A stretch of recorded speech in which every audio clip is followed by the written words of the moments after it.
Hi, I'm Jess. Welcome to the Mental Meltdown.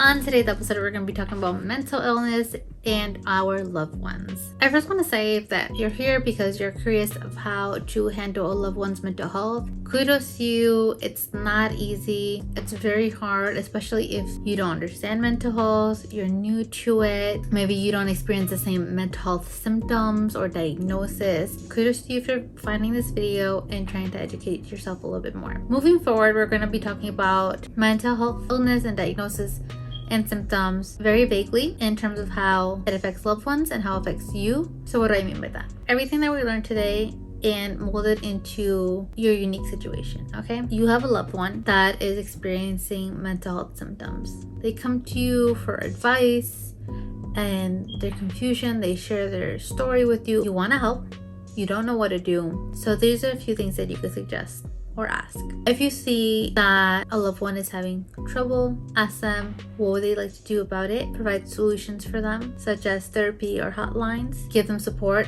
in the best capacity that you can give them. Remember, do not burn yourself out and don't overextend or overwhelm yourself as well. If you can't help yourself, you cannot help others. I was in a situation not too long ago when a friend of mine was having suicidal ideations and tendencies, and I personally cannot force them to do anything about it. I did what was in my capacity and I gave them resources, and that was the best that I could do in that situation for that person. That's an example of helping them out within your scope of capacity. If you have a deeper scope and you can't do it, but remember to have boundaries while doing it and also respect their boundaries as well. As much as we want to think that we know best for someone else, ultimately, if someone doesn't want help or therapy, you can't force them. It has to be a very intentional thing. This is why I say take things with a grain of salt, because if this is anxiety, okay, but if this is depression and there's suicide ideations and tendencies there, or schizophrenia and this is harming themselves or others, or if this mental illness is affecting them from day to day, where they can't get out of bed, they can't shower, they just can't live their life, that's a different story. That's a little bit more extreme. So we want to go into that extreme topic and see what we can do there. My best suggestion is always to contact parent, older sibling in general, maybe their best friend. I'm not saying that you're not their best friend, but you know, we all have cheers and relationships with other people. That's one route then you can take if it's serious. If it is harming themselves or others, you might need to call 911 or the fire department to get them to a hospital or whatever the case may be. Research your local hospitals, research your local nonprofits and agencies that can help you. Down below, we will list down the National Suicide Prevention Hotline and other resources. I touched a little bit on like the extreme side of helping loved ones with mental health. What else can you do besides give them resources or redirect them to someone else? What you can do to be able to understand them more, because as someone with mental health issues, we very much feel misunderstood, alone. You may never feel what they feel, and I don't wish you to feel what they feel ever, because having mental health issues is not a fun time. But what I've loved from my partners and friends that have tried is that they do their research, they call agencies, they get on podcasts and listen to others' experiences. That's what I need most to feel supported.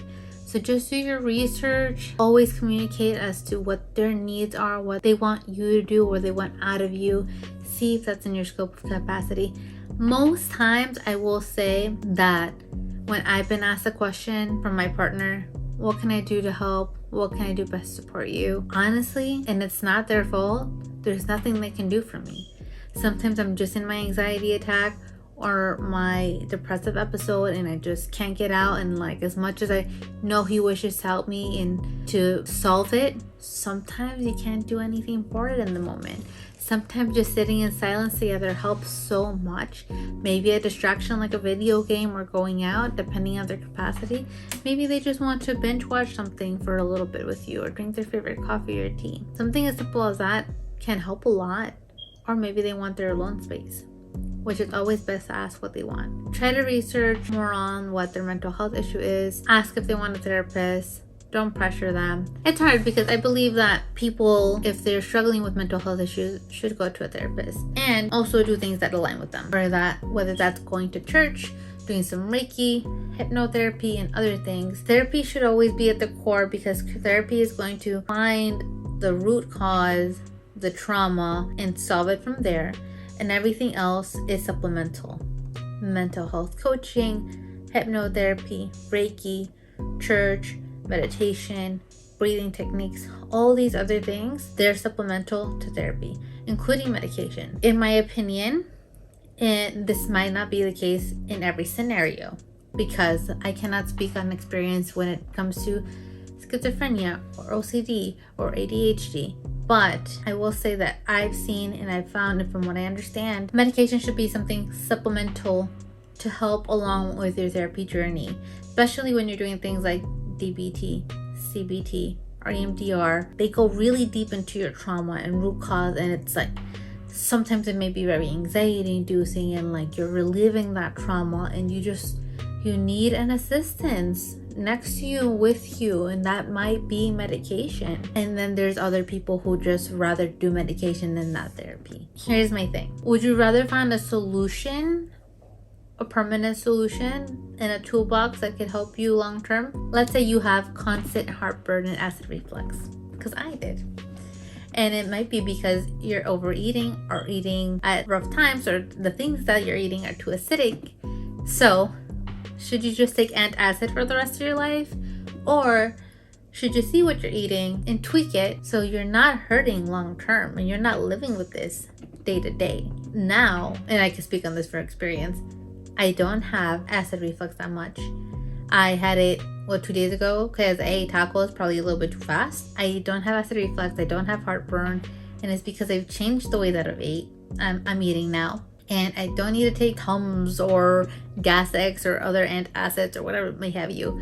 So I solved the root cause. That's kind of what mental health is in some scopes, right? So let's recap, right? Because I did speak on a lot of things. First, see what's in your capacity to help. What is in your scope and within your boundaries to help this other person that is your loved one when it comes to mental health, because it can be draining as well. And when they trauma dump the same thing, it might be too much for you. Trust me, it's okay. And it's understandable. So see what's in your scope to help, because this is still your loved one and I know you want to do something about it, which is why you're watching. So what is in your scope? What can you do for them? Always ask them. They want to feel heard. Do your own research on the topic so they feel less lonely and more heard. And worst case scenarios, things that are getting too drastic, contact their parent, their sibling, or their best friend, or whoever can get into that category of help and guidance that could actually take over. Contact them. The next step is always calling an ambulance or 911, because if they're hurting themselves or others, we don't want that. We want them to be safe. I hope this was helpful. I know this might have been a little heavy and I apologize, but I want to commend you again for watching this video. It means that you want to help someone in your life. It's not easy, but it's very admirable. I just want to say thank you, because I've been there and not a lot of people have had the capacity to help or wanted to, and those who have and wanted to have impacted me for the rest of my life. So I'm sure you'll be impacting someone else too for the rest of your life. If you found this helpful, please give a like and subscribe. It means the world to me. I love creating mental health content that is within my scope of expertise. Again, I'm Jess. I'm a mental health coach, therapist, matchmaker, and I help people build their sustainable mental health goals long term. If there's any topics that you want to hear more of, comment down below. Let me know if you'll be using any of these tips today. Thank you. Bye.